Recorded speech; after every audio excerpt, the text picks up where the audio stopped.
Welcome to the official YouTube channel for the Colin Cowherd podcast. Go on, hit that subscribe button if you're new so you don't miss any of our great football content this season. So when Kalen DeBoer got hired, Greg Byrne texted me after a tweet I sent, kind of to thank me, I think a little bit for the perspective I had, because after Kalen beat Georgia, I said, the media, myself included, and fans, success is hard. And it doesn't come as fast as we want. And so it's difficult, and people get worked up. And I'm like, Kalen DeBoer was a hard hire. Dan Lanning's from the South. Dabo Sweeney was popular. They're Lane Kiffin. There were a lot of potential hires post Saban. You could have argued they weren't going to get Sark because Texas money, but you could have gone after a Lane, a Dabo, a Dan Lanning, and he didn't. He went and got a Midwest guy that was at Washington, 3,000 miles away. And it's easy to go, oh, he's got a great resume.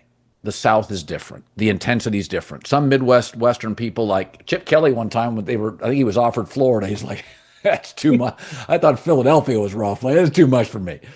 And Jim McElwain, who I knew from college, is like, yeah, it's just different. I'm more Midwest guy. But people tend to think, Josh, everybody knows that if you're Jim Harbaugh and you go to the Chargers to replace Brandon Staley, you have to change the culture. It's a disaster. But people think it's easy when you go to Alabama and you replace Saban. Well, you don't have to change the culture. Well, yes, you do. You have to be authentic to yourself. You have to be authentic. It doesn't matter I replaced Tony Kornheiser. He was great. I still didn't do the same show Tony did, right? I did a different show. So there were elements of the show you have to change. You have to change certain things. And that's not a knock. It's just, that's the reality. I think Alabama was a tougher job than you think. The pressure's enormous. They were struggling in the NIL to go to the top rung with some Ohio States and Georgias. And when they won that game, I found myself rooting for Alabama in that first half. I was like, God, this is good coaching. Jesus, this is good play calling. This is as big a regular season win, including Saban, in like 5 years. I thought it was so significant. And they've beaten Georgia plenty of times. Did you feel it felt more like that? More of a, beyond just a win at Georgia, it felt like, okay, this is the moment. I think it's one of the biggest games for the program this decade. That goes back to when Saban was still Yes. there. Yes. You cannot overstate the impact. I mean, think about where we are. We were talking about inflection point with James Franklin.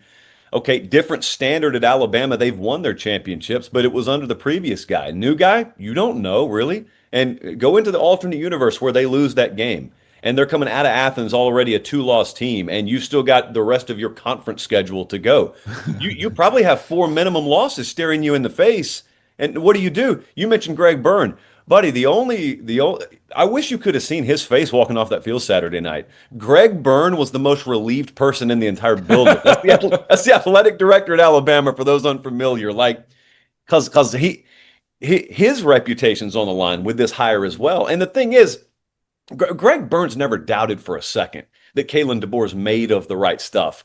But you don't play 162 college football games. So it just comes down to these moments, like these key third downs and a sequence here and there that's going to determine whether you're a success or a failure that season. I got to tell you about DeBoer.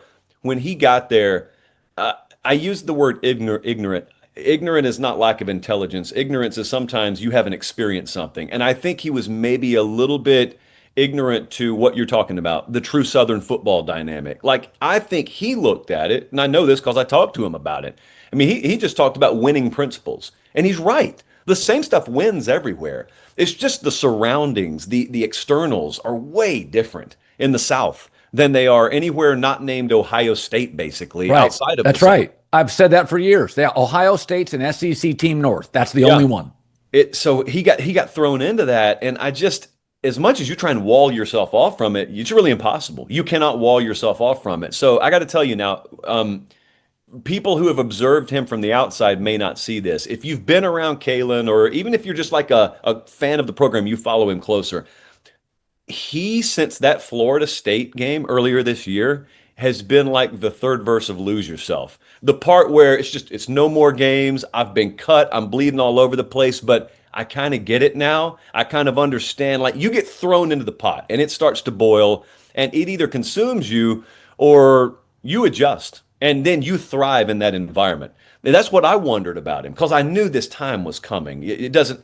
Saban didn't avoid it at Alabama, and he may be the greatest Right. of all time. Urban didn't avoid it at Florida. No one avoids it. It's do you adapt to it and thrive in it?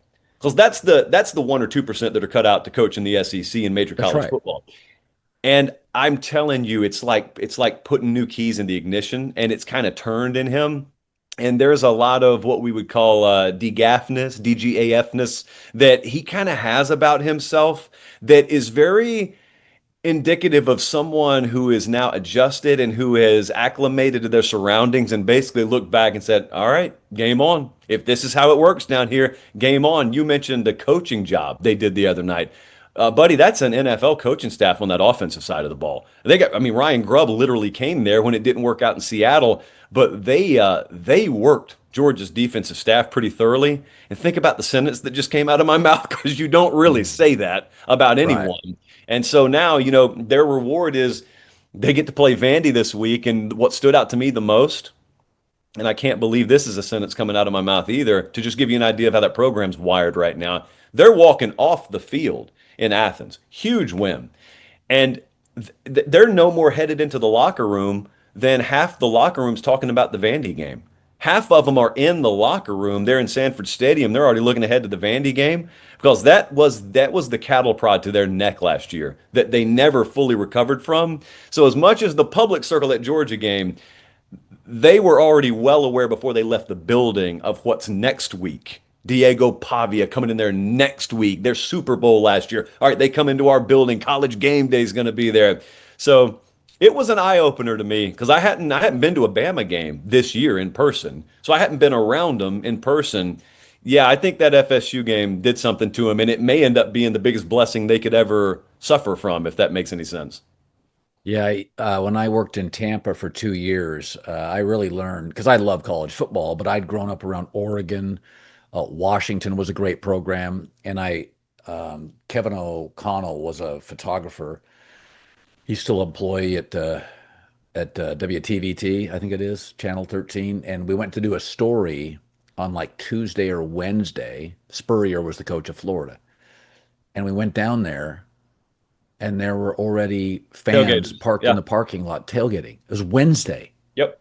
and I'm like, I go to Husky games like Friday night, maybe late Friday afternoon. You'd show up to Husky Stadium. They were there Wednesday, and they'd been there.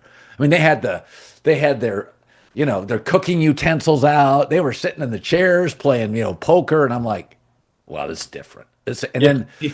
then the funny thing is, I remember listening to Southern smaller market radio, and I'm like, bro, it is March, and that's all they're talking about. You Like, got it. You got to live it. You have to have experienced it because the first job yes, I ever got on air was 1580 is WIOL in Columbus, Georgia, and it's in the heart. It's right there, Auburn, Alabama, Georgia, FSU, Florida, Clemson, South yeah, Carolina. The most underrated market in the South. It's like market 130 something in the country, but in the South, if you want to talk college football, it's great. And you could take a random Wednesday in June. NBA finals could be going on. It doesn't matter. We're talking about the right side of the offensive line, not the one deep, Colin. We're talking about rotational pieces over there, yeah. and we're talking about do we really think this JUCO kid from Pearl River, Mississippi, is really going to be able to shine there? And it's just so intense. You can back off. You can just shut up and let guys go for 10 minutes, and they're as well versed on it as they would be their own children and their own family and their own financial situation. It's really amazing.